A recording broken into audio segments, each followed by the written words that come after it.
یہ محراب اور منبر کے وارث یہ ہیں، دین کے وارث یہ ہیں، دین کے محافظ یہ ہیں، اسلام کے سپاہی جرنیل یہ ہیں۔ انہیں نہیں پہچانتے ہم لوگ؟ یہ قوم نے، اس قوم نے بہت بڑی غلطی کی ہے۔ اس قوم نے ان کو نہیں پہچانا، اپنے معماروں کو، اپنے محافظوں کو، اپنے اماموں کو، اپنے رہنماؤں کو، ان سچے لوگوں کو، ان صاحب بصیرت لوگوں کو اس قوم نے نہیں پہچانا۔ کیوں؟ کہ اس قوم کی رہنمائی جھوٹوں کے ہاتھ میں ہے، اس قوم کی بات ڈور بے ایمانوں کے ہاتھ میں ہے، اس قوم کی بات ڈور لٹیروں ڈاکوں کے ہاتھ میں ہے، اس قوم کی بات ڈور بدماشوں کے ہاتھ میں ہے، غربت کے ہاتھ میں ہے، جن کی زندگی میں دین کا کوئی گزر ہی نہیں ہے، جو پردے کرتے کے چاہے پتلے ہیں اور دعویٰ عشق کا کرتے ہیں۔ تو ہم نے علماء کو دیواروں کے ساتھ لگایا، تو ہم نے علماء کو جیلوں میں ٹھونسا اور اغیار کے سامنے جا کر سینہ درد کے ان سے شاباش دینے کے لیے کہا کہ ہم نے علماء کو جیلوں میں ٹھونسا، ہم نے ان کو سیدھا کر دیا۔ کس کو بتا رہے تھے؟ اور چاہے کس کے سامنے یہ کلمہ کہہ رہے تھے؟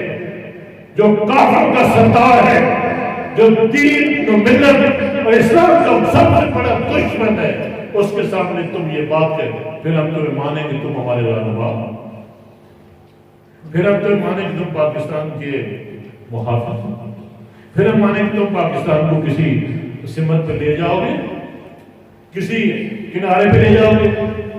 قطعاً نہیں۔ اس لیے میں کہتا ہوں کہ قوم کو یہ سوال خود سے کرنا ہے۔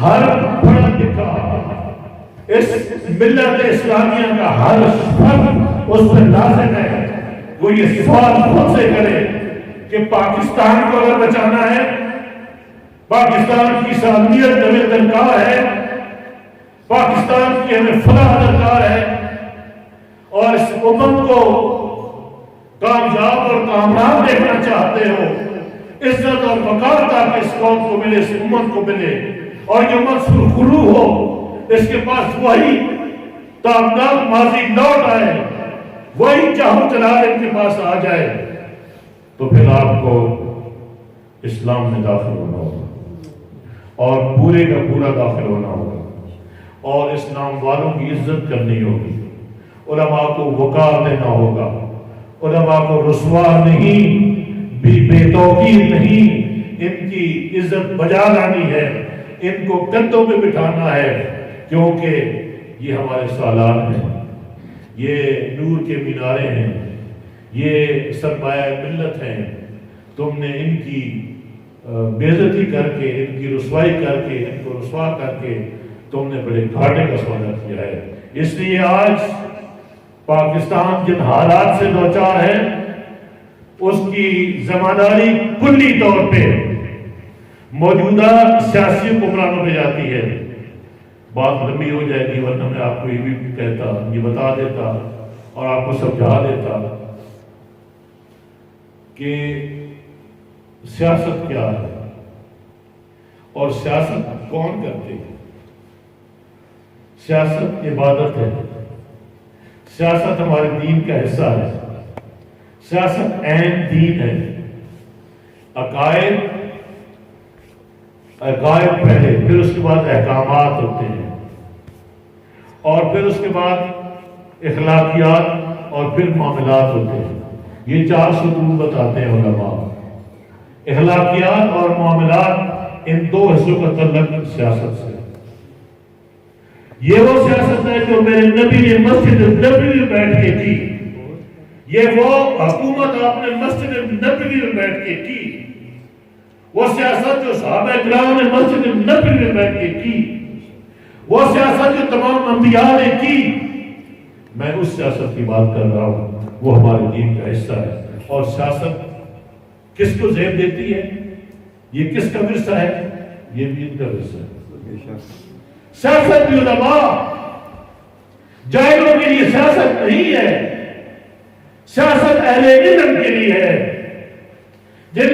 بصیرت ہے، جو اخلاص کا کامل نمونہ ہے، جو دین کے محافظ ہیں، جو ختم نبوت کے محافظ ہیں، جو حرمت رسول کے محافظ ہیں، جو دین کی سرحدوں کے لیے محفوظ کرنی ہے، وہ علماء ہے اور سیاست بھی نہیں کرنا۔ جب سیاست ان کا کام ہے تو ان جاہلوں کا کیا کام ہے ہمارے ملک کی قیادت کے ساتھ؟ ان کا کون سا تعلق ہے؟ جن کا تعلق یہود و نصارہ سے ہے، جو تعلیم تو یورپ میں حاصل کریں اور نوکریاں امریکہ کینیڈا میں کریں، برطانیہ میں ان کی رہائشیں ہوں، یہ خود بھی وہاں پڑھے، بچے بھی وہاں پڑھے، سارے ان کے معاملات تو باہر میں ہوں، اور صرف حکومت کرنے کے لیے یہ بدماش پاکستان میں آ جائے۔ یہ ظلم ہے، یہ اس قوم سے بھی پوچھا جائے گا، یہ قوم یہ جواب دے اس چیز کا کہ کیوں ان لوگوں کو اپنے سر پہ چڑھا رکھا ہے۔ تمہاری قیادت، تمہاری امامت، تمہاری سیادت، یہ علماء، یہ ان کا حصہ ہے، ان کا ورثہ ہے۔ خدا را وارثوں کو وراثت لوٹا دو۔ میں قوم سے بھی اپیل کرتا ہوں، علماء سے بھی اپیل کرتا ہوں کہ جب اصل وارث آ جائیں تو جو گھسپیٹھی ہوتے ہیں یا جو قابض لوگ ہوتے ہیں، جو ظالم ہوتے ہیں، انہیں چاہیے کہ وہ سر گرا کے، کان گرا کے، سر جھکا کے شرمندہ ہو کر دفع ہو جائیں اور امامت کن کے حوالے کریں؟ علماء کے حوالے کریں۔ اور میری قوم، یہ کون لوگ ہیں، ان کو کیوں نہیں پہچانتے ہو؟ کیا تم زرداریوں کو نہیں جانتے؟ کیا تم شریف خاندان کو نہیں جانتے؟ کیا تم اس بننے والے کو نہیں جانتے؟ کیا حشر نشر کرتی ہے اس قوم کا، جو قوم کے نظریے کی حفاظت نہ کر سکے، جو نظریہ پاکستان کی حفاظت نہ کر سکے، جو نظریے پہ بات نہ کر سکے، کیا وہ بھی کوئی ہمارا رہنما، ہمارا امام ہو سکتا ہے؟ کبھی بھی نہیں۔ لیکن ایک بات یاد رکھو، آج ہم کیوں مشکل درپیش ہے؟ میرے دوستو، یہ باتیں ذہن میں بٹھاؤ اور لوگوں تک پہنچاؤ۔ 72 سال تک ہم نے ایک سامراجی نظام دیکھا ہے، ایک جمہوری نظام دیکھا ہے جو کہ انگریز کی پیداوار ہے، جو کہ یورپ والوں کا نظام ہے، ان کا نظام حکمرانی ہے جو یہاں پہ 72 سال سے مسلط ہے ہم پہ۔ بیچ میں ماشاء اللہ بھی آیا، دوسرے حکومتیں بھی بدلتی نہیں۔ مزاج جو ہے انہوں نے اس قوم کا جمہوری بنا دیا ہے، کوشش کی گئی ہے، لیکن اصل میں ہم جمہوری نہیں ہیں، ہم شریعت والے ہیں۔ مسلمان کا مزاج شریعت کے مطابق ہے اور ہونا چاہیے، اس لیے ہم ریزسٹ کرتے ہیں، اس لیے علماء آج آواز بلند کرتے ہیں کہ ہمیں جمہوریت نہیں چاہیے۔ جمہوریت نے ہمارے کپڑے بھی اتار دیے ہیں، اس نے طبقات پیدا کر دیے ہیں۔ ایک ہی ملک میں 18 قسم کے نظام تعلیم رائج ہے، امیر کے بچے کہیں پڑھ رہے ہیں، غریب کے بچے کہیں پڑھ رہے ہیں، غریب کے بچے گلیوں میں لڑ رہے ہیں، تن پہ کپڑا نہیں ہے، منہ میں روٹی نہیں ہے۔ یہ کیا ہے؟ یہ جمہوریت ہے، یہ نظام ہے۔ انصاف کے چیچڑے، انصاف لہو ہے، کوئی انصاف نہیں ہے اس ملک میں۔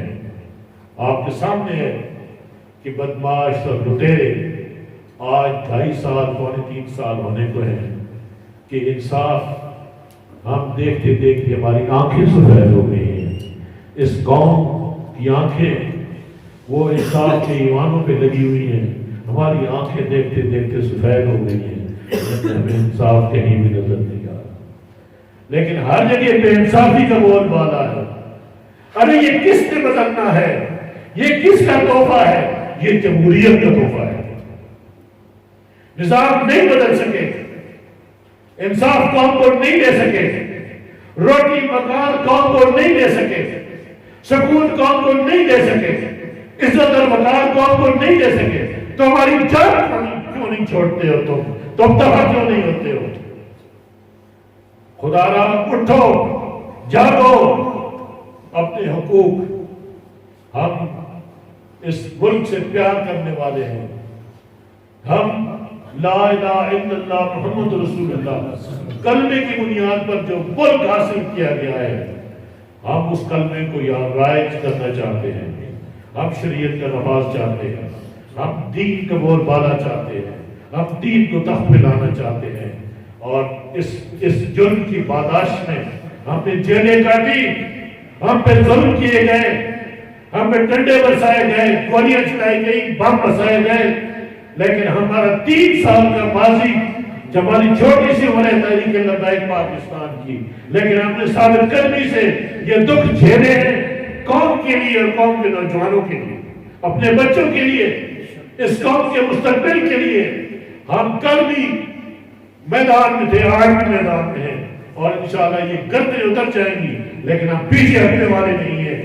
آج نہیں تو کل انشاءاللہ وہ سورج ضرور طلوع ہوگا، ضرور طلوع ہوگا، اس قوم کی تقدیر ضرور بدلے گی، میرے بچوں کا مستقبل ضرور بدلے گا، میرے بیٹیوں کا مستقبل ضرور بدلے گا۔ ہم انصاف دیں گے اپنی قوم کو، ہم دین کی تعلیم دیں گے اپنی قوم کو، ہم عزت اور وقار دیں گے اپنی قوم کو۔ یہ ہمارا آپ کے ساتھ وعدہ ہے۔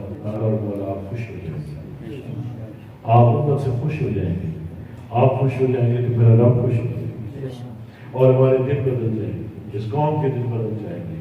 ورنہ ہم نے رسوائیوں میں رہنا ہے جب تک یہ لوگ ہمارے اوپر مسلط ہیں، ساری عمر بدماشیاں کر کر کے، ساری عمر بے غیرتیاں کر کر کے آپ جو علماء میں ڈنڈے برسانے شروع کر دی، تحریک کا راستہ روک رہے ہیں۔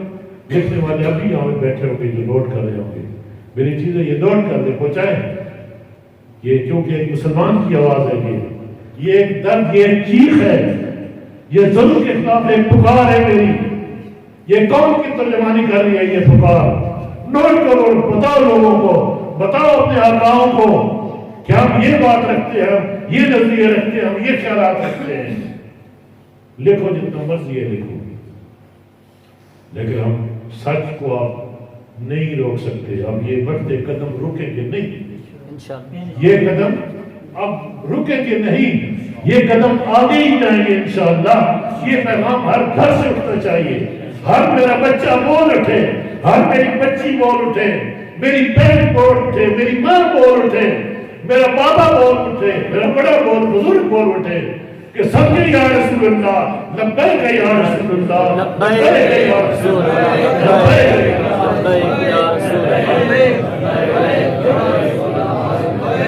تاجدار ختم نبوت زندہ باد، زندہ باد، تاجدار ختم نبوت زندہ باد، زندہ باد۔ میرے دین پہ موت آئے اور رسول اللہ صلی اللہ علیہ وسلم کے نظام کے قیام کے لیے ہم باہر نکلے ہیں، اس پہ بھی موت مل جائے تو میں سمجھتا ہوں کہ اس سے اچھی موت کوئی نہیں ہوگی۔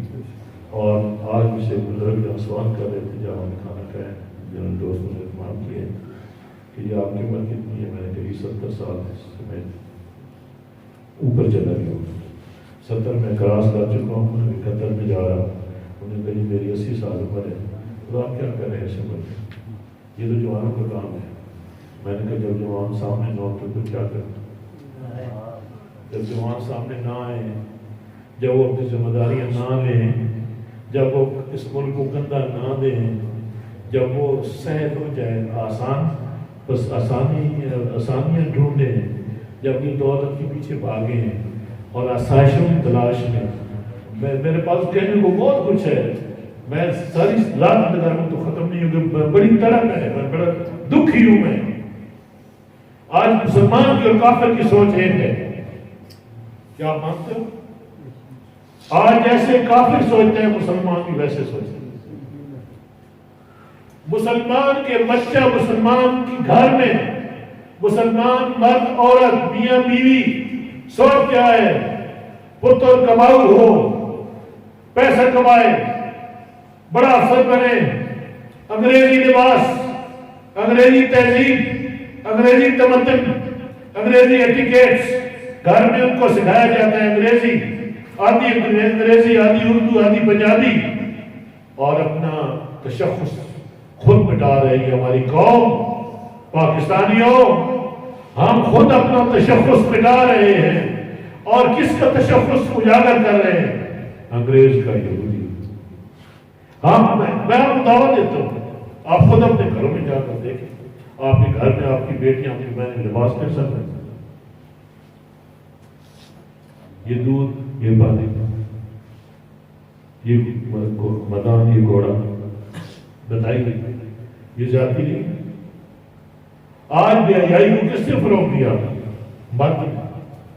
عورت کو آزادی کس نے دی؟ مرد نے. عورت سڑکوں پہ آنے کی کیسے اس نے جرأت کی کہ میرا جسم میری مرضی؟ کتنے ظلم کی بات ہے, کیسا معاشرہ ہے. تو یہ تعلیم آپ کی کیسی ہے کہ یہاں پہ انگریز اپنی سوچ آپ کو منتقل کرتے کرتے افسریت بیت گئی. اب ہماری سوچ مسلمان والی سوچ نہیں رہی. اس لیے آج علماء کی بات ہمیں سمجھ نہیں آتی. آج جب علماء بات کرتے ہیں ان کا تمسخر اڑایا جاتا ہے, حالانکہ یہ ان کا تمسخر اڑانا جو ہے اپنے رب کو ناراض کرنے کو تراد ہے. رب ناراض ہو جاتا ہے. اور نہ صرف مذاق اڑایا بلکہ علماء کے ساتھ ظلم کیا. اس لیے حالات آپ نے خود بدلنے ہیں. آپ خود اپنے حالات بدلو, اپنے گھروں میں اسلامی تہذیب, تمدن, اسلامی طریقوں کو رواج دو, غیر کے طریقوں کو مٹا دو, انہیں ختم کر دو, ان سے نفرت کرو, پھر بات کریں گے.